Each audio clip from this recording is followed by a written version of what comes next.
Bismillahirrohmanirrohim. Assalamualaikum warahmatullahi wabarakatuh. Kumaha sadayana daramang.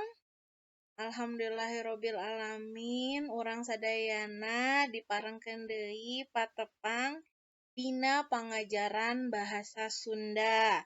Nah, ambu salawasna ngemutan ka hidup sadayana kanggo tetap stay at home, cicing di bumi ulah kamana-mana, saupama teu aya urusan anu ngadesek hidup sangkan kaluar bumi. Pami teu aya urusan anu penting anu ngajantenkeun hidup kaluar bumi, mending keneh tetep cicing di bumi.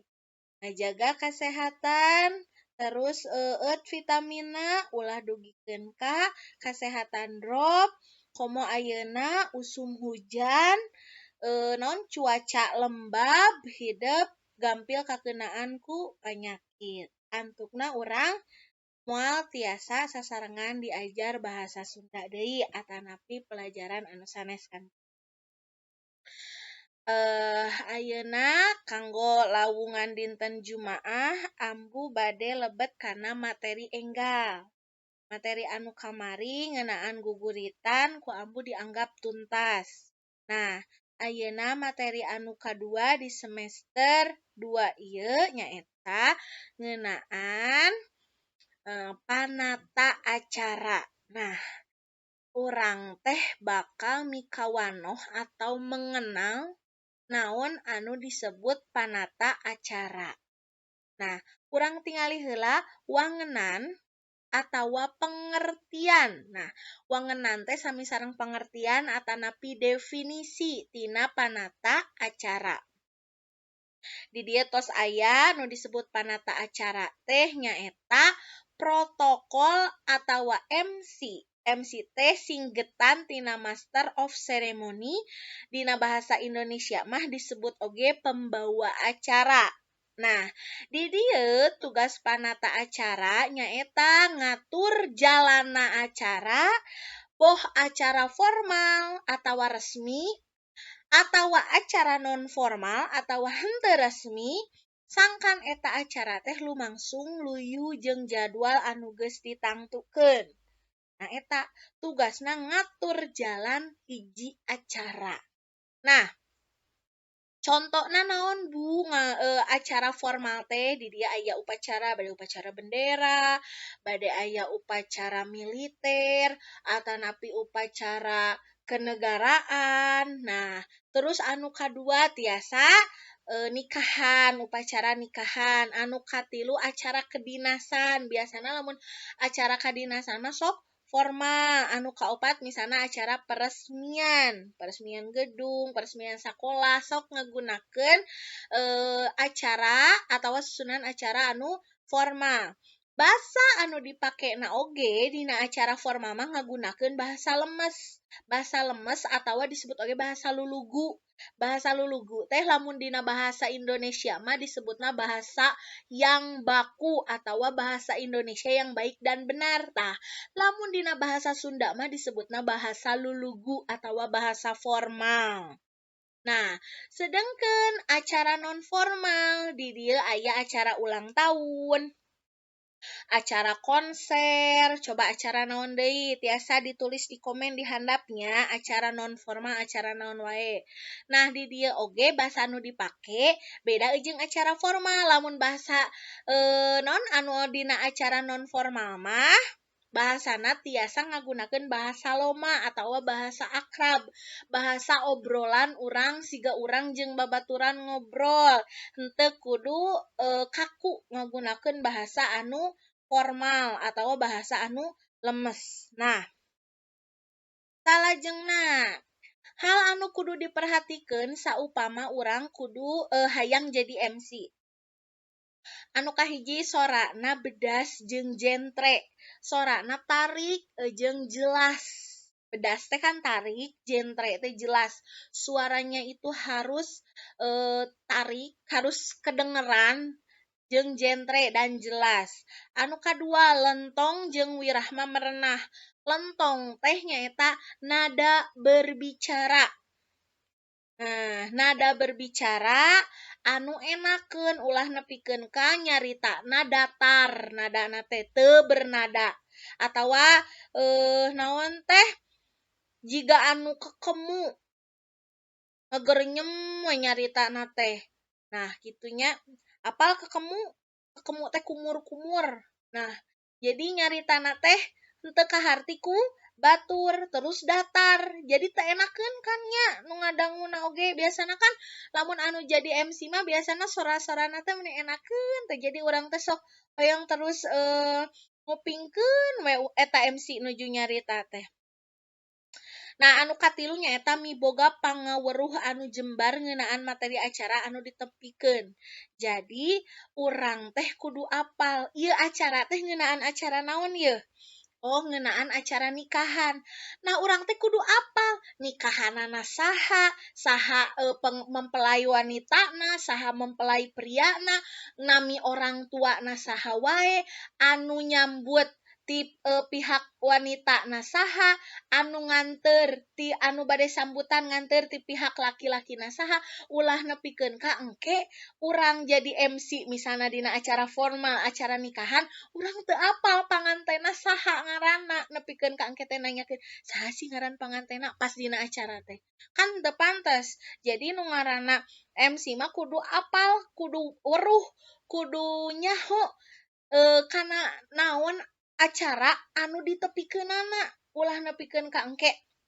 Atawa dina misalna upacara peresmian anu boga gedungna saha misalna atawa kepala sekolahna saha.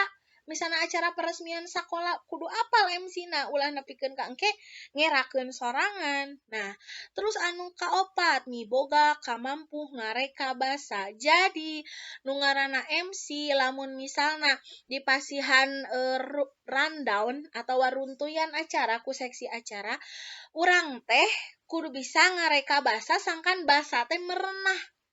Kadanguna ulah dugikeun ka dina acara formal basa nu dipake bahasa non formal.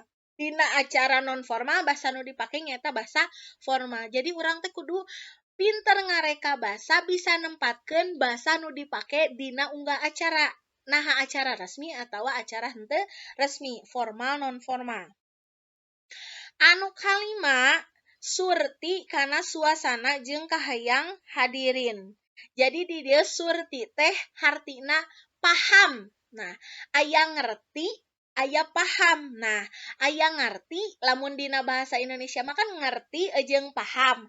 Lamun dina bahasa Sunda mah aya ngerti, aya surti. Ya, ngartos ya.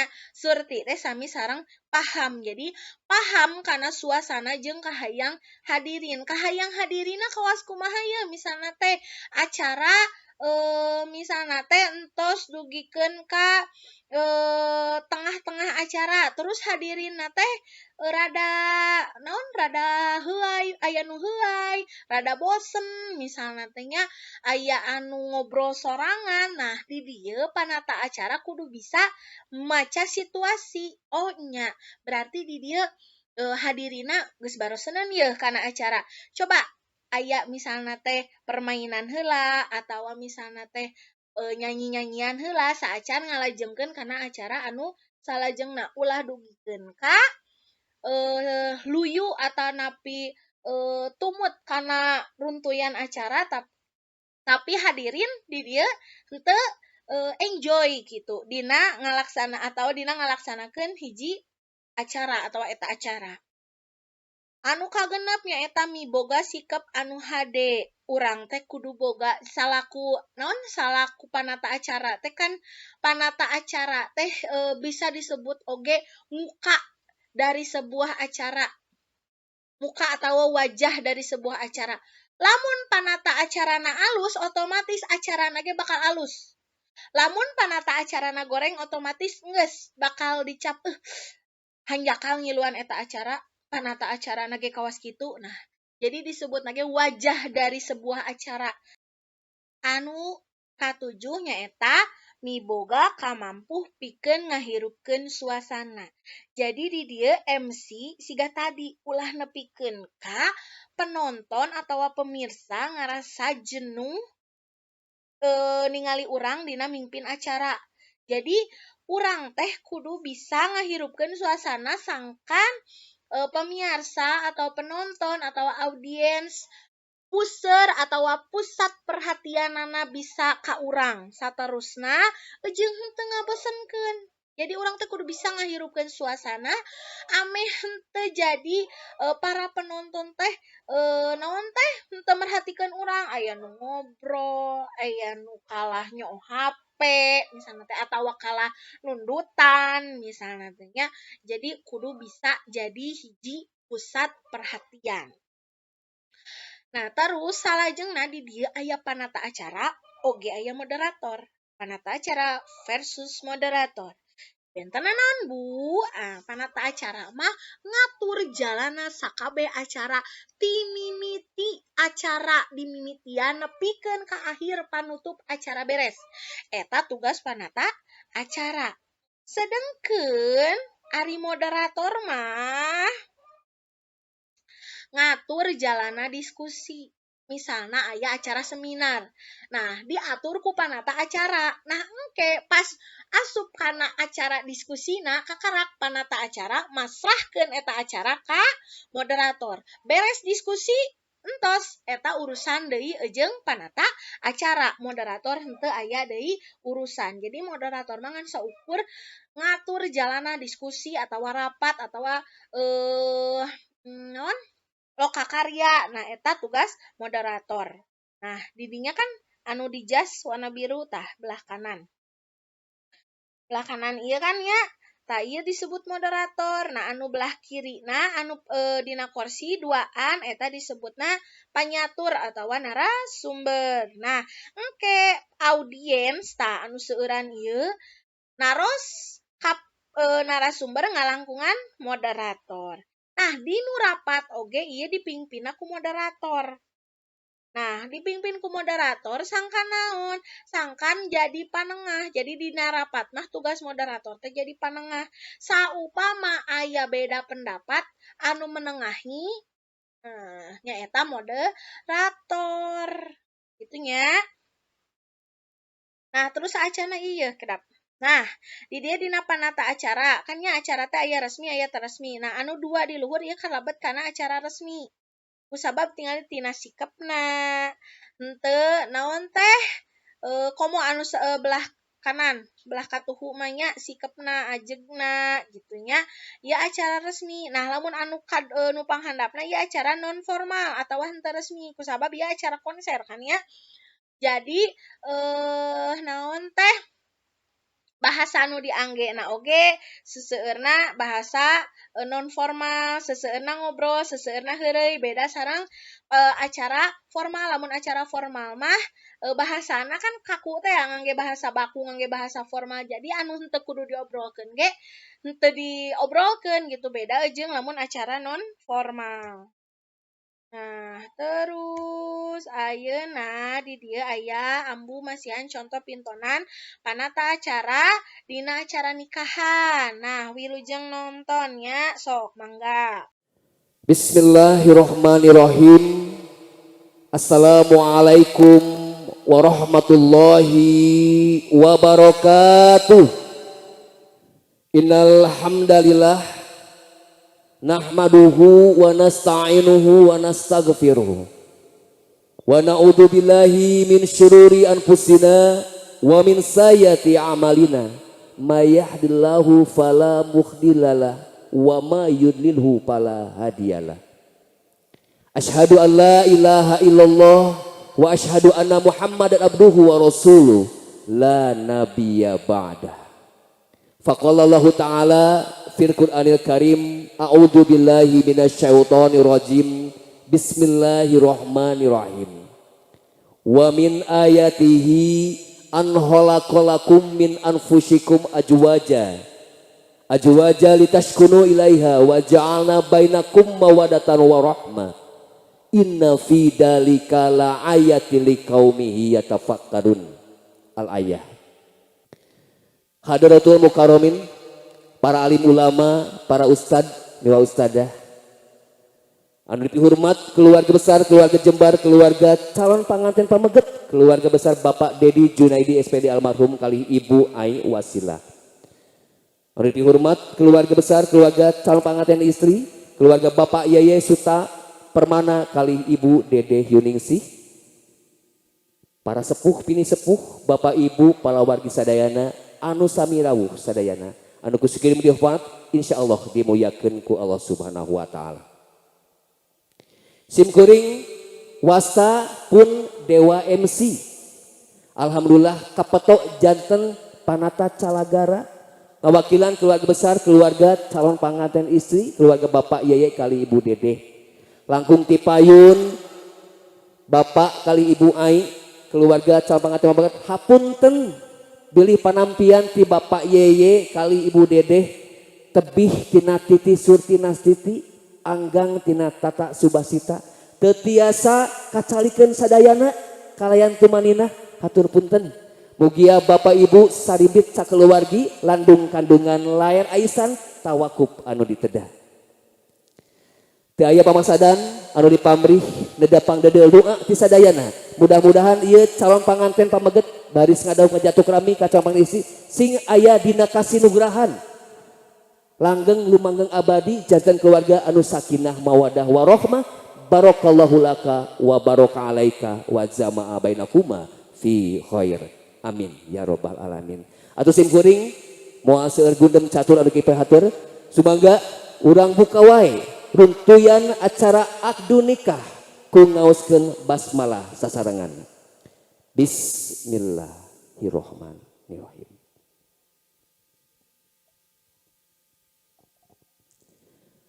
Bapak, Rabu Ibu, saderek sagoagi anu sami hadir di patepatan tos janten kailaharan di Tatar Sunda satu acara pokok akdu nikah di kawitan. Tangtosna sok diayakeun heula seren tampi atapi seren sumeren. Sokomo supingna Kang Iza kaya patepatan dengan ukur kepat endang ngagandang sorangan tapi diwuwuh ku keluarga anu sakieu ngalet ngengkeuing ngabandelet nyebat-nyebat nyatang pinang. Sumangga kawa wakil anu disepuhkeun ti keluarga calon pangantin pameget anu kalintang ku simkuring dipihormatna Bapak Ustad Misbah Nurfalah kanggo ngadagukeun jejer lisan pamaksadan. Sumangga dihaturanan. Alhamdulillahirabbil alamin ngahaturkeun nuhun anu kalintang ku simkuring dipihormatna Al Mukarram Al Ustad Bapak Ustad Misbah Nurfalah anu parantos ngaduikeun biantara pamaksadan mawakilan keluarga besar keluarga calon pangantin pameget. Lain lantung tambuh laku, lain lunta tanpa seja purwa anu dimaksad sejak ngaitkeun janji pasini manjangkeun simpai babarayaan. Sakeser daun satangkal sabungkus bareng jeung bungkusna sejak masrahkeun ieu calon panganten anu sakieu gagahna cep iza namina kalih cacanakanana. Kumaha waleran ti keluarga calon panganten istri nu alhamdulillah Bapak Yeye kali Ibu Dedeh parantos ngawakilkeun kasepuhan ti calon panganten istri kanggo digedikeun biantara panampian. Ngalangkungan anu kusebut hormat Bapak Haji Oma Sabadesa kanggo ngaduikeun biantara panampian. Sumangga dihaturanan. Alhamdulillahirabbil alamin ngaturkeun nuhun ka pangarsa Bapak Haji Oma Sabadesa anu parantos ngaduikeun biantara panampian ngawakilan ti keluarga besar keluarga calon panganten istri. Naon rupi anu disanggemkeun ku pangarsa alhamdulillah parantos ditampi ku kasepuhan wawakil ti calon panganten istri. Gituna sakumaha kauning sadayana rehna dia dinten ayeuna Kang Iza baris kadahup ngajatuh rami ka Neng Laila Permatasari dinten Minggu atau dinten Ahad kaping 6 September 2020. Anu sanggemkeun ku pangarsa ti pangantin perwakilan panganten pameget saurna teh henteu jingjing teu bawa tapi katawis ku sadayana sakitu angkaribungna ku babawaan. Urang nincak kacara salajengna maurupi panampian tinampan cacanakan atanapi tawi soca kagegelan anu disagakeun ku keluarga calon pangantin pameget baris dipasrahkeun ku ibu ti Kang Iza, ibu Ai Wasilah sareng ibu Dedeh Yuningsih tiasa sakedapan kanggo ngadeg heula sakedap sareng Kang Iza oge sami ngadeg. Alhamdulillahirobbil alamin. Materi kanggo panata acara parantos rengse mudah-mudahan hidup di sadayana paham karena naon anu tos didugikeun ku Ambu ti awal dugikeun ka akhir tadinya mudah-mudahan hidup ngartos. Nah tugasna engke ku Ambu dipasihan di tugas kelas Ambu ngadamel tugas anyar nyaeta ngarangkum materi anu ku Ambu dituliskeun ku Ambu didugikeun ayeuna dirangkum ku hideup ditulis dina buku tulis rangkumanana difoto engke dipasihkeun atawa dikirimkeun ka Google Classroom dina tugas kelas anu ku Ambu ayeuna bade didamel. Nah ayeuna mah sok hideup mangga nongton deui materina hal-hal nu penting na ku hideup dicatet teras dipotokeun kintunkeun ka Google Classroom. Mung sakitu pangintennya kanggo lawungan ayeuna atanapi pertemuan ayeuna tepang deui minggu payun. Wassalamualaikum warahmatullahi wabarakatuh.